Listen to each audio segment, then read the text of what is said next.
तो मैं आपको वो समय याद दिलाता हूं जिस समय उत्तर प्रदेश में सरकार बदल गई थी। श्री मुलायम सिंह यादव मुख्यमंत्री हो गए थे। कार सेवकों का निर्णय हुआ था कि राम जन्मभूमि का निर्माण करेंगे जाके पूरे भारत से। और मुख्यमंत्री का आदेश हो गया था कि किसी भी तरह से कार सेवकों को अयोध्या जाने से रोका जाए। और एक शायद उनका सेंटेंस हो गया था कि परिंदा भी पर नहीं मार सकता है। ये जो समय था, ये ऐसा समय था जिस समय पूरे प्रदेश की मशीनरी, पूरे police department, SDM, DM, ADM, सारे के सारे लोग लगभग 10 दिन तक, 10 क्या 15 दिन तक केवल लगे रहे कि किसी तरीके से कार सेवकों को अयोध्या जाने से रोका जाए। मैं एसडीएम सैजनवा ट्रांसफर होकर आ चुका था और धीरे धीरे इतना ज्यादा माहौल गर्म होने लगा था कि ये लग रहा था कि पता नहीं क्या हो जाएगा। गवर्नमेंट एडमेंट थी कि अयोध्या में कार सेवक नहीं जाएंगे। और पूरे देश के, मैं जिस जगह था वहां से तो बहुत बड़ा बिहार का पूरा काफिला, बिहार के जो कार सेवक थे, बिहार और झारखंड के, वो सारे के सारे उसी रास्ते से सैजनवा से आगे निकल रहे थे। तो ये सब जब शुरुआत हुई कि जिस दिन कार सेवा होगी उसके 3 दिन 4 दिन पहले से बहुत ज्यादा नाकेबंदी कर दी जाए और कोई मूवमेंट ना होने पाए, चाहे कार सेवक हो चाहे ना हो। सड़कों पर बैरिकेडिंग लगा दी गई, ट्रक, सारे मूवमेंट खत्म कर दिए गए। ऐसे पैनिक का माहौल था कि मेरा परिवार था, 2 बच्चे थे, गोरखपुर रहते थे। मैं भी सैजनवा को छोड़ नहीं सकता था और सैजनवा में अपने बच्चों को, वाइफ को लेकर आ गया। वहां पे एक जूट मिल होती थी, उस जूट मिल में एक गेस्ट हाउस में मुझे जगह मिली, क्योंकि सैजनवा में कोई गेस्ट हाउस नहीं था। और उस जूट मिल के गेस्ट हाउस में रह के मैंने कार सेवकों के काफिलों को रोकने का किस प्रकार से प्रयास किया और कैसे मैं असफल रहा, उसके बारे में आपको बताता हूं। तो आप जानते हैं, हम जैसे गवर्नमेंट अगर कोई इंस्ट्रक्शन देती है तो डीएम, कमिश्नर, एसडीएम, सारी मशीनरी, पुलिस मशीनरी उसके आदेश का पालन करने पे जुट जाती है। लेकिन हम लोग जब ये 3-4 दिन बचे और ये हुआ कि कार सेवकों का काफिला पूरे भारत से चल दिया है। उस समय चैनल तो होते नहीं थे, लेकिन रेडियो से न्यूज़ वगैरह इस तरीके से आती थी। और थानों के माध्यम से, चूंकि वायरलेस सेट सारे थानों पे होते थे, तो एक थाने से दूसरे थाने, उस थाने से उस थाने से पूरा मूवमेंट कार सेवकों का पता चलता रहता था कि कार सेवक का मूवमेंट क्या है, किधर से आ रहे हैं। सैजनवा जो था वो एक कॉर्नर था जहां से खलीलाबाद होते हुए गोरखपुर की ओर सीधे रास्ते थे, पक्की सड़क थी, नहर, नदियों के भी मार्ग थे।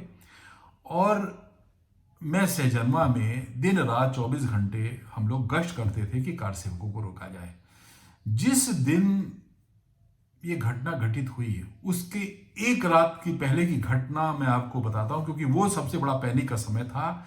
हम लोग भी ये सोचते थे कि पता नहीं क्या होगा, दंगा होगा, पूरे भारत में आग लग जाएगी, लोग मारे जाएंगे। मैं भी इसीलिए अपने बच्चों, परिवार को लेकर अपने साथ आ गया कि मैं भी साथ ही हम लोग रहें। कोई गोरखपुर में भी ये सब हो सकता है, सुरक्षित कौन दिखेगा उनको। और पूरे प्रदेश की ये स्थिति थी, सब लोग असुरक्षित फील कर रहे थे। तो सैजनवा से शाम को हम लोग, याद है कि हम लोग 4 बजे, 3-4 बजे के आसपास, एक दिन पहले घटना जो हुई है, कार सेवकों पे गोली चली, उसके एक दिन पहले 3-4 बजे के आसपास जो थानों से मैसेजेस आने शुरू हुए वायरलेस पे। पहले तो गोल गोल मैसेज आया करते थे कि इधर इस कोने को देख लिया जाए, इधर से कोई मूवमेंट दिख रहा है, इस गांव के किनारे, एक नदी के किनारे कुछ मूवमेंट दिख रहा है। हम लोगों ने क्या किया था कि जो नदी के, चूंकि गोरखपुर चारों ओर से पानी और नदियों का रास्ता था, तो उन नदियों में नावों को हम लोगों ने सारा सीज कर दिया था। गवर्नमेंट के इंस्ट्रक्शन थे, सब नदियों में से नावों को गांव में हम लोगों ने उतार के बांध दिया था, तो कोई अब नदी पार करके नहीं आ सकता था। और सड़कों पे पुलिस बैरिकेडिंग कर गई और गश्त करके था, जो गांव के बॉर्डर थे उन पे पुलिस गश्त कर रही थी। लेकिन इतनी पुलिस नहीं थी कि गांव में एक एक सड़कों को रोका देखा जा सके।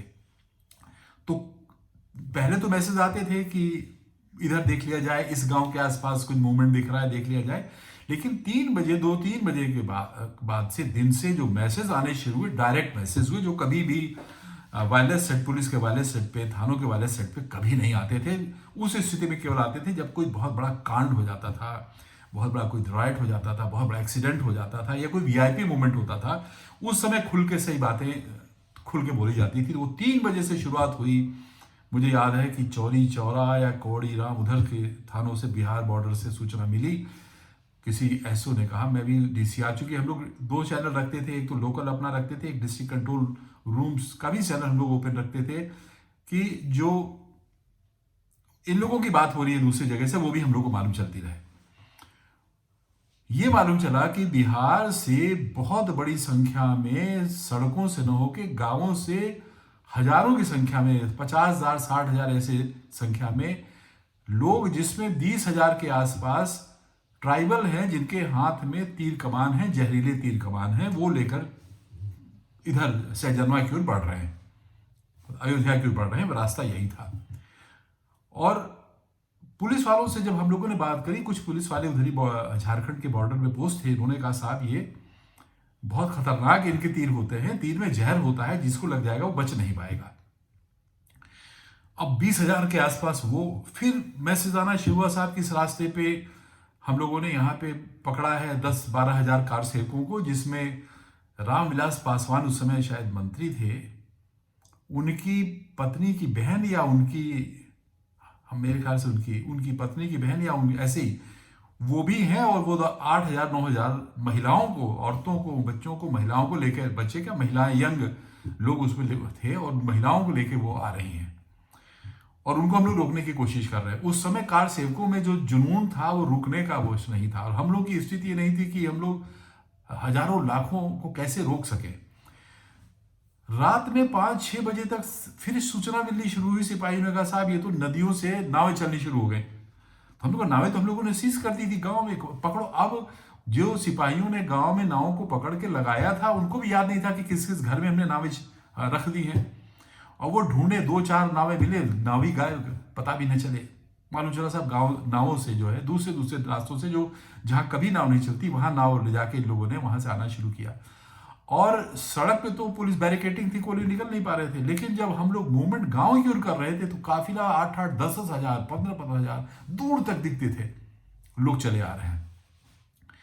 और साहब वो स्थिति हो गई कि टोटल हम लोग हैंडीकैप्ड हो गए। क्या करें अब, किस तरीके से इन लोगों को समझा बुझा के हम लोग रोकें।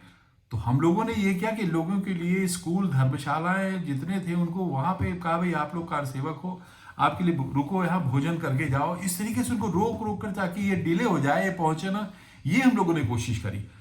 तो वहां पे जो कार सेवक थे, वो उनके जो लीडर थे, वो बुद्धिमान थे। अब वो लोग हम लोगों से खाना वाना खाया, उन लोगों ने नहाया धोया अपना, फिर उसके बाद जल्दी से तैयार होकर फिर निकलने लगे। अब हम पुलिस कितना रोके साहब। वो समय था कि कुछ तो हम लोगों ने रोक लिए थे, जो ट्राइबल थे, उनको तो बहुत समझा बुझा के हम लोगों ने कैसे जगह जगह बैरिकेटिंग करके उनको रोका था, वो तो रोक, लेकिन बहुत भीड़ चारों ओर से चली गई।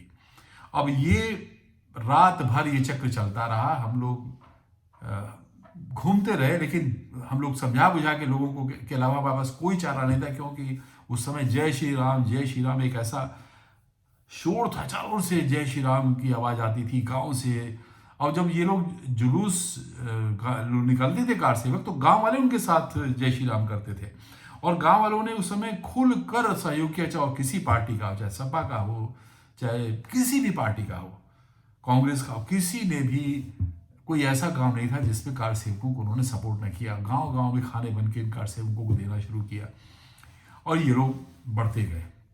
अब जितना हम लोग रोक सकते थे रोका। सुबह पूरा एकदम सन्नाटा था, और मुझे याद है 12 बजे तक अफवाहों का दौर शुरू हुआ। पत्रकार घूम रहे हैं कि साहब ये हो गया, गोली चल रही है, रोके जा रहे हैं, बंद, मस्जिद तोड़ दी गई, ढांचे तोड़ दिए, इस तरीके की बातें। हम लोग को कुछ नहीं मालूम, क्योंकि पुलिस से कोई मैसेज नहीं आ रहा था, वायरलेस सेट से कोई मैसेज नहीं आ रहा था। हम लोग परेशान थे। मैंने अपने उच्च अधिकारी को फोन करके कहा, सर ये बड़ा क्या हुआ। हम लोग भी बड़े परेशान थे, सर हुआ क्या, क्योंकि यहाँ तो बड़ी वैसी बातें आ रही, गांव में लोग सन्न बैठे हुए हैं। और तो उन्होंने कहा, यार वेट करो, अभी सुना है कि वहाँ गोली चल गई। गोली चल गई, और कुछ क्या, और तो नहीं मालूम, गोली चल गई। उसके बाद साहब, जैसे अब होता है, लोगों को मालूम चला, थानों से सूचना मिली, हम लोग को 2 3 4 पे 5 6 बजे तक ये हो गया कि वहाँ पे गोली चली और बहुत से कार सेवक मारे गए। वो समय ऐसा था कि हम लोगों को न प्यास लगे न भूख लगे। गांव में जो जय श्री राम के नारे थे वो सन्नाटा हो गया। और शाम को मुझे याद है सजनवा थाने में एक मंदिर होता था। उस मंदिर में शाम को अच्छे से पूजा पाठ होती थी, सिपाही लोग पूजा करते थे, बहुत प्राचीन मंदिर था। उसमें मैं चूंकि उस समय हम लोग थाने पे इसलिए बैठे रहते थे कि वायरलेस सेट हम लोगों को नॉलेज रहती थी, क्या हो पता चलता रहता था। उस मंदिर में 1 या 2 सिपाही पूजा करने गए, कोई सिपाही गया भी नहीं था, शांत था। वो दूर खड़े मंदिर को देख रहे थे।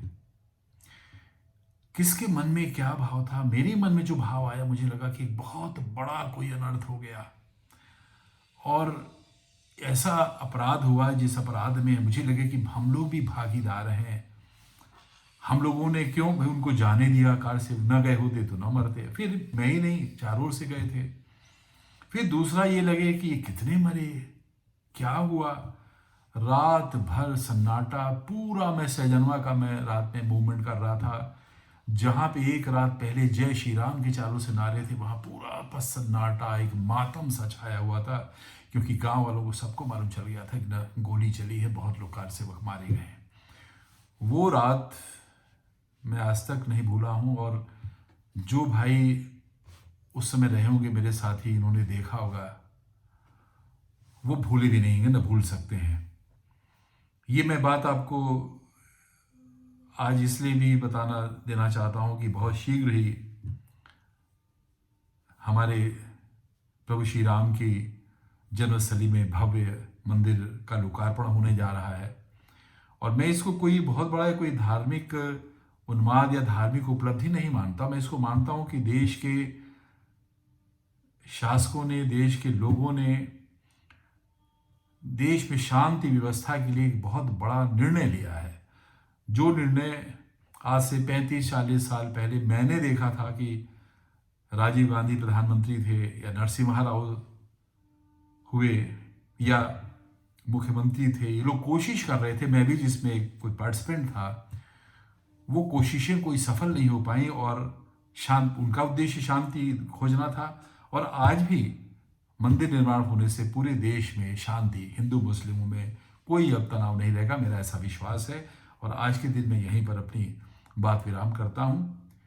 अगले एपिसोड में मैं आपको बताऊंगा कि मैं सहजनवा में था। सहजनवा में ये जो कांड हुआ कार सेवकों वाला, कार सेवकों को रोकने की कोशिशें जो हुई चारों ओर से, इसके बाद मेरा वहाँ से एकाएक ट्रांसफ़र हुआ। और वो ट्रांसफ़र कैसा था आप सोच नहीं सकते हैं कि किस तरीके से एक एसडीएम को सही काम करते हुए किस तरीके से हटा दिया गया। अगले एपिसोड में आपको बताता हूँ। शीघ्र ही जुड़े रहिए मुझसे।